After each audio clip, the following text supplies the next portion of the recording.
So I have this question here from Dami, and it's a pretty short but straightforward question. It says, should a husband trust his wife 100%, and should a wife trust her husband 100%? It's a very, very straightforward question, but a very important question. It's a question about trust. I'll start out by giving what I feel the answer to this question should be before I dive into it.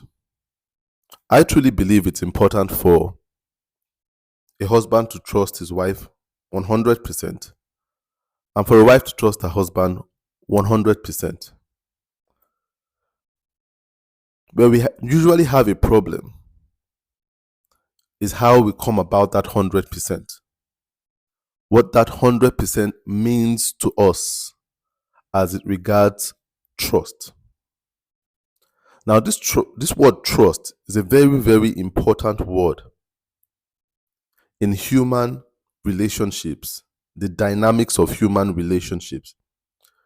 As a matter of fact, there are very few things we can get done in this world without some level of trust. Trust is so important.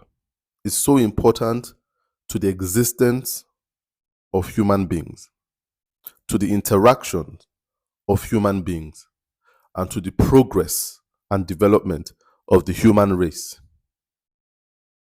There is no relationship without trust. There must be some level of trust. But as it regards this question, we are focusing on the dynamics of trust in a marriage relationship, or what one can call a romantic relationship. Trust is very important. And I do believe there should be 100% trust. But as I said earlier, where we normally have an issue is how we arrive at 100% and what we regard as 100% trust. Now, I want to say this, that I've come to realize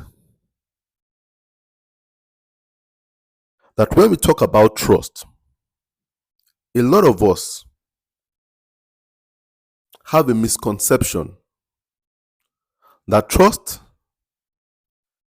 is the ability to rely on someone's strength. What it means to trust someone for most of us is to be able to cash in on someone's strength, to have a dependency, to be able to depend on someone's strength. I want to say that this is a lopsided view of trust. And this is what frustrates a lot of relationships, especially romantic relationships or marriage relationships. We expect to get to a place where we can depend on someone's strength 100%. But I want to have you know that trust is not about depending on someone's strength 100%.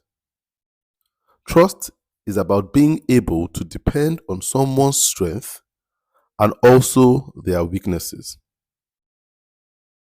Trust is the ability to depend on someone's strength and their weaknesses. To depend on their ability to succeed and their ability to fail. This is what true trust is. 100% trust is the ability to depend on someone's strength, that is, the ability to succeed, and also to depend on someone's weaknesses, that is, their ability to fail. And I've come to realize that the happiest relationships, the relationships that last the longest, it's not the relationship where both of them have 100% strength. There's a relationship where both parties have come to depend on each other's strength and weaknesses, depend on each other's successes and each other's failures. A relationship where you've come to accept the frailty as well as the dependability of your partner. And I will try to explain this.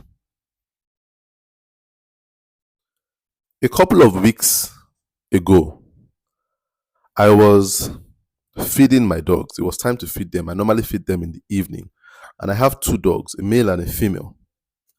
And when I want to feed them, I have an elevated platform that I normally dispense the food on. So I take their bowls and I put the bowls on this elevated platform. And then I dispense it before I put it on the ground for them to eat. They both have their respective bowls. Now, on this very day, I was dispensing the food on the platform and someone called for my attention inside the house. So I left the food on the platform and I went inside the house to attend to what my attention was needed for. And on coming out, I saw my male dog on the platform eating from its bowl. And I got very upset and I scolded it.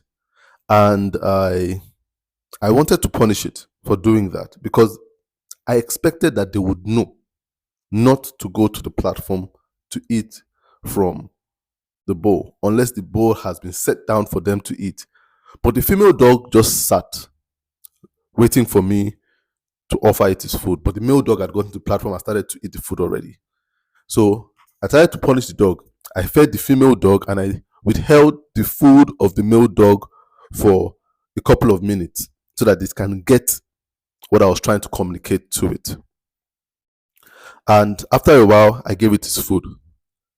Now, just a couple of days ago, same thing happened. Dispensing their food on the platform. And I momentarily went into the house to get something. And by the time I came out again, I met my male dog doing the same thing, eating from the bowl on the platform before it had been offered to it. And I met my female dog sitting down and waiting patiently. Now, I was about to get upset, but then a thought came to me. Said, Tola, why are you getting upset at this situation? You punished the dog the last time. It got it. It knew that you were upset. But now he had done this thing. Did the same thing again. And I began to understand. And I looked back at other situations. I realized my male dog, when it comes to food and eating food, it has a particular impatience than my female dog. And so when I put the food on the platform and I went inside, it went right to the platform to start eating from the food. And I said, rather than get upset, the fact is that you must set this dog up for success rather than failure. You know this dog has a tendency to be impatient with food. The fact is that you had an expectation of the dog based on what you wanted, not the dog's particular natural disposition to food. The fact is that you were trying to change the dog rather than meet the dog. And that's what we do with relationships. A lot of us go into relationships selfishly. So we have an expectation of people and what they should do. So rather than trying to meet with them, we try to change them. And a lot of times what we do is we meet with disappointment. The fact of the matter is that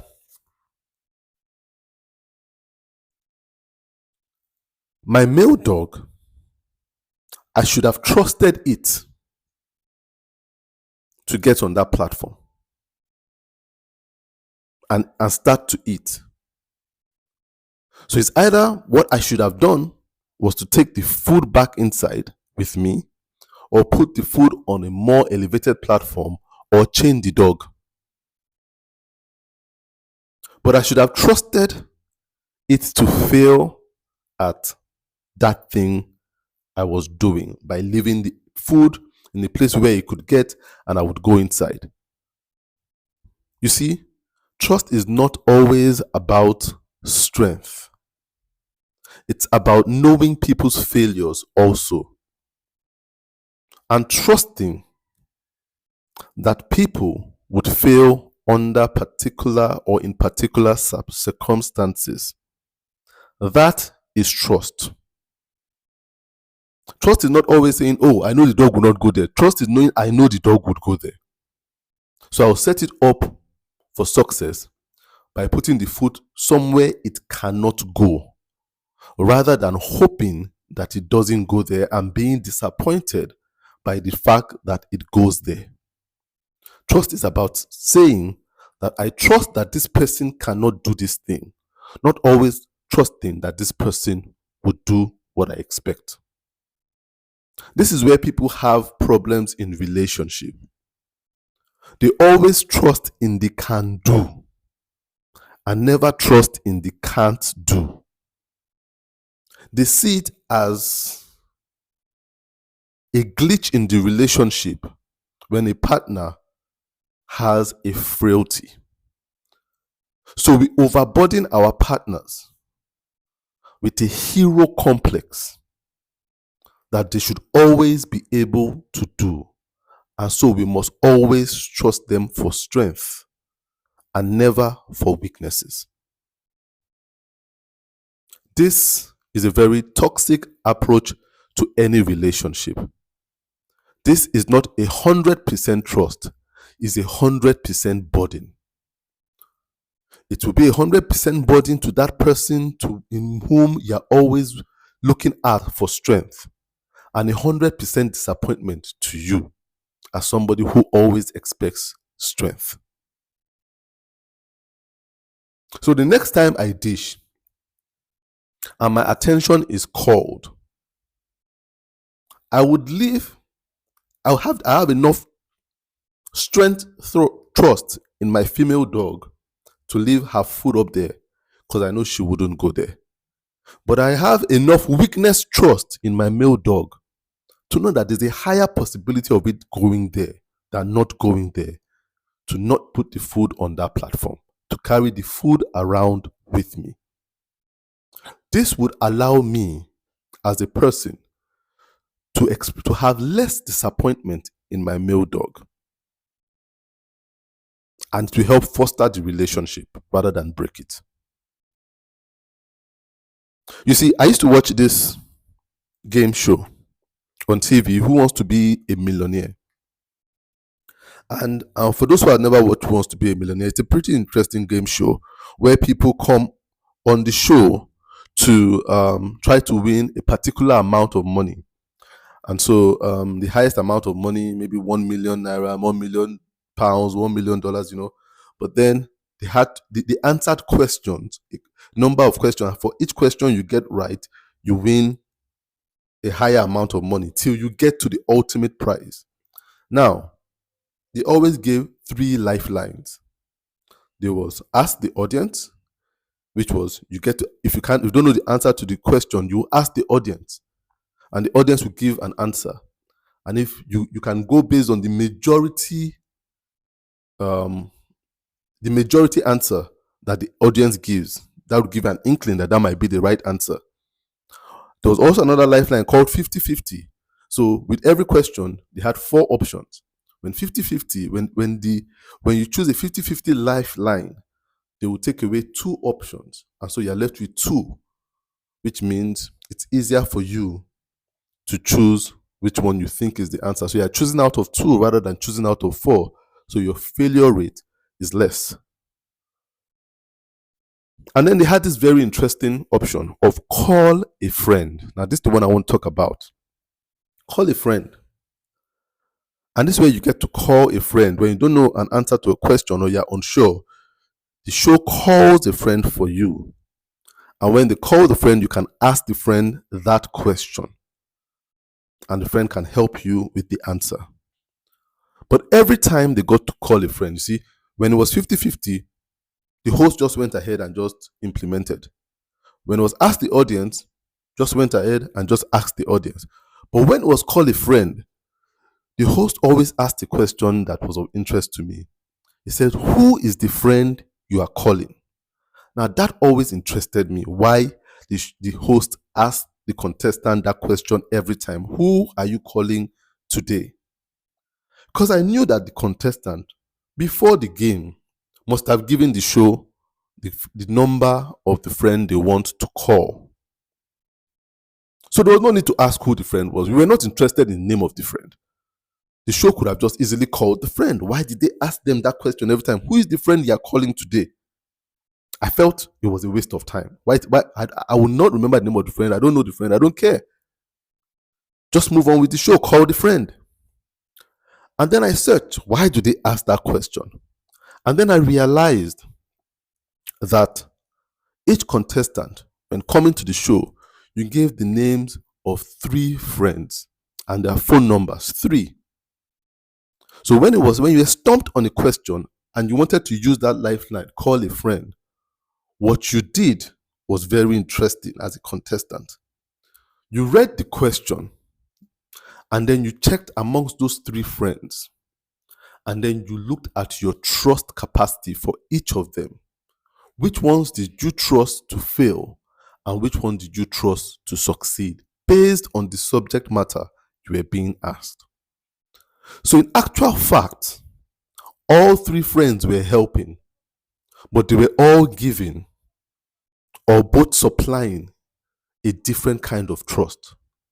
So if I had Jane, John, and Philip to call, and I had a question, my question would be, can Jane answer this question? Can I trust her for success? Can I trust her for strength?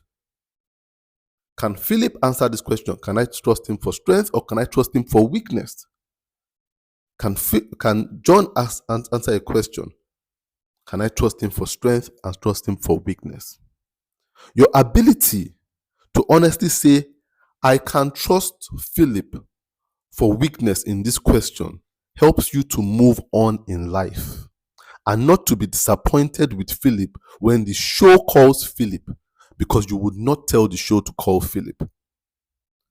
This was a healthy relationship you have with Philip, to know Philip enough to know Philip cannot answer this question. And this helps you to know it's either between John and Jane. And then you look, Jane cannot, I trust Jane for weakness. And I trust John for strength. This is the capacity that a lot of people do not have in their marriage relationships. To be honest enough to say, I am not married to a perfect person. I'm not married to someone that has all my values. I'm not married to someone who can save me in all situations. I'm married with someone with faults and frailty and weaknesses. And for some of them, I trust them with these things. And because of that, I will set them up for success by not putting them in a situation where they fail, all because they have to be heroes for me. So sometimes I will not call my wife if I was on Who Wants to Be a Millionaire if I trusted her to fail in a particular category. Toxic trust is my wife getting offended that I didn't call her in Who Wants to Be a Millionaire, just by virtue of the fact that she is my wife and I must trust her. My wife is not great when it comes to music. especially if it's not gospel music. She's not great with it. If I was on Who Wants to Be a Millionaire and they ask me a music question, contemporary music, I will not call my wife because I trust her to fail. When it comes to sciences, I'll call my wife because I trust her to win and to succeed. Your ability to trust someone's strength and someone's weaknesses is what we call 100% trust. When I look at dynamics of myself and my wife, we have pretty different personalities. She's perfectionist and playful. And sometimes, early on in our marriage, that used to bring some friction. Some friction between us because we expected each other to have strength. So we expected superhero strength from each other, superhero complex. And I realized very early on in our marriage that my wife likes to get to places very early. I pretty much don't care how early it is, especially if I'm not up to speak or, I'm not on a program. Why should I have to get there early? You understand? But she always wanted, no matter what it was, she always wanted to get there early. And she always wanted to wait till the end. I would always leave when my interest has been met. When I start losing focus, when I start getting boring, I leave. My wife will stay to the very end. She believes in being proper. So whenever we're about to leave for a place, I realize that when my wife is done, she gets very antsy. Like, everybody, let's go. Wear your shoes. Are we not ready? And I look at, we still have time now. I say, let's go. Let's get there early. They call this thing 4 o'clock. It's 3:30 right now. Let's get there. Let's not get there late. And I used to get upset. Because I expected her to be able to wait for me. Because that's what love is. Sit down and wait for me to finish. And when we are all done, you are done, I'm done, we would all go together. That's the kind of person I am. Are you done? Okay, I'll wait for you. Don't worry till you are done. There's no rush. But once she was done, she was the standard by which we all had to go. Until I came to a place where I realized this is who she is. She gets antsy about going to a place, getting to a place early. So rather than setting her up for failure, I would say, can I be earlier? Can I start preparing before she does? Rather than say, why can't you be patient? I know that with this thing, she always wants to get early. But rather than asking her, why do you always want to get early? She cannot answer that question. It's who she is on the inside. So I trust that. I trust that once she's done, she's going to start asking for everyone to get out of the house and get into the car and let's start going. For me not to accept that becomes disrespectful. For me to expect that she would be a particular way that is always conducive to my expectations of my own personality is setting the relationship up for disappointments and feuds and arguments. Men and women should trust each other 100%. We should trust each other 100%. But 100% means accepting some people's frailty or what you perceive as frailty and trusting that, this is what will happen. My wife is very emotional. She cries easily. I'm not as emotional. I don't cry that easily. I know very early on that used to get on my nerve. What have we said now that you're crying? Why are you crying? Why are you crying? Why are you crying? You got to put yourself together. I can be very temperamental. You understand? But then I used to perceive show of emotion, crying very easily as a frailty. It's a frailty. But then, trust is about knowing, if I'm going to tell my wife this thing, she's going to cry. But a lot of times I'll say, okay, if I tell her this heavy news, but I expect her to act like an adult by my own standards and not cry. So when I tell her, instead of respecting her enough to know that, she's going to cry. I don't like when she cries very easily over things, but then instead of accepting that and accepting that this call a friend, I know how it's going to end up, I would expect for her to change who she is.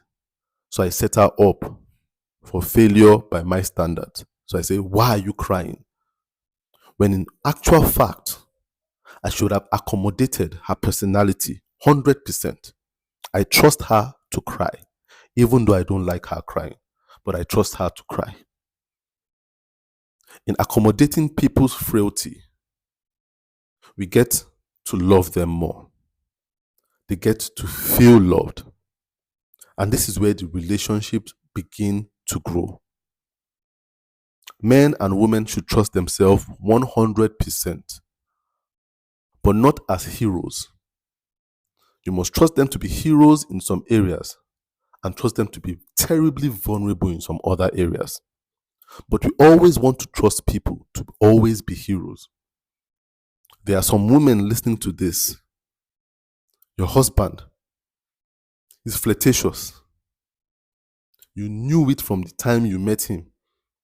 He met you by flirting. He married you by flirting. You know he's a flirtatious human being. When a lot of women go into marriage expecting him to just become this perfect person all of a sudden, no. Not going to happen. You need to set him up for success. So sometimes you need to know where he's going. So when you go, okay, I'm going to this, there will be a lot of women hanging out there and stuff like that. Instead of saying, I'm too tired to go, wear your shoes and follow him. Because you trust him. Don't expect that he will behave himself just because he's married to you. You trust him. You trust him. And he needs you there. He needs you there with him. So that he doesn't dip his mouth in that bowl on that platform while you are gone. Like my dog would. And then you are now disappointed.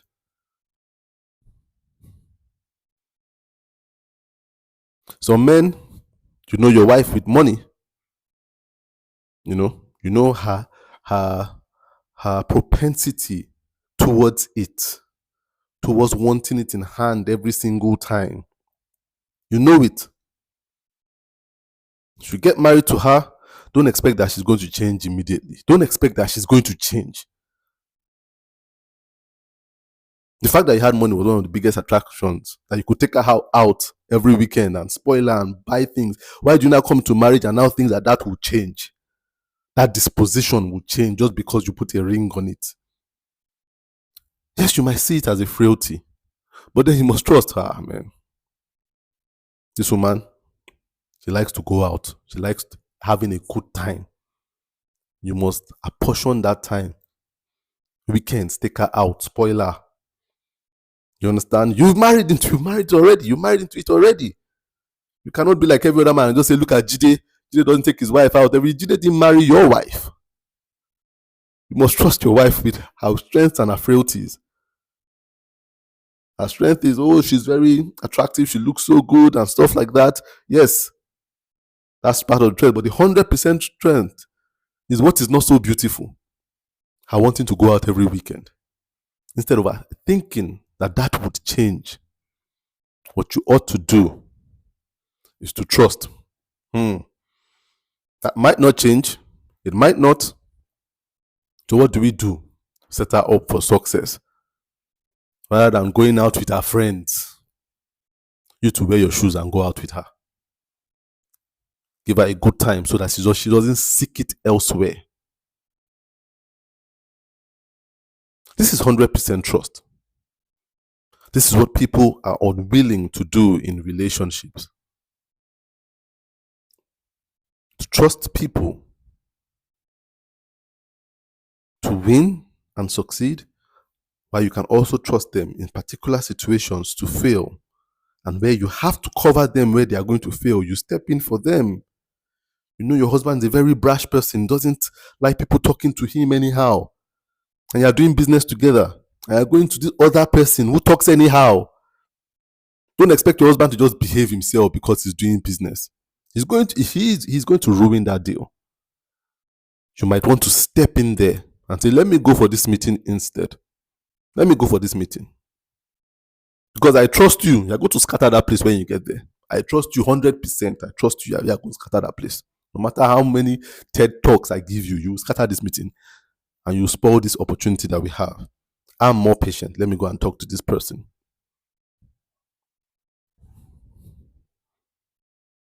Your wife is better with money, keeping money.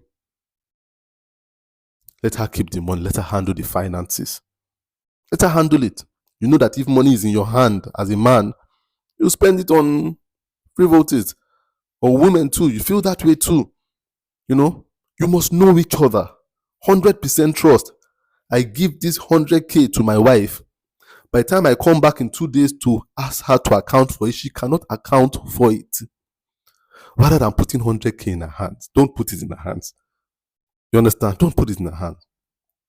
Don't put it, hold it. You guys be honest enough to talk with each other and say, I know you won't do that. I know you can't do this. You see, until you're honest, you'll never have that freedom in your relationship.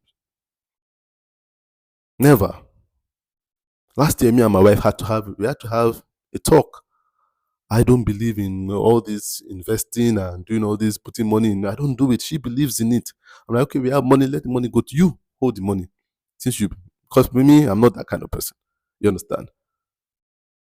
Whatever we perceive as frailties, and we must always trust each other to say, no, Tola will not do this. My wife will not do this. And these things don't have to be strength. They might be what we perceive as weaknesses. Don't put the bowl on the elevated platform if your dog goes there. It takes less stress, takes less energy from you than scolding that dog every single time and saying, bad dog, bad dog, bad dog. And before you know it, you want to dispose of that dog because you believe the dog is a bad dog based on one frailty, forgetting that there are a lot of good things about that dog too. So this is my answer to Dami's question. There should be 100% trust. But trust is about accepting frailty just as it is about accepting strength.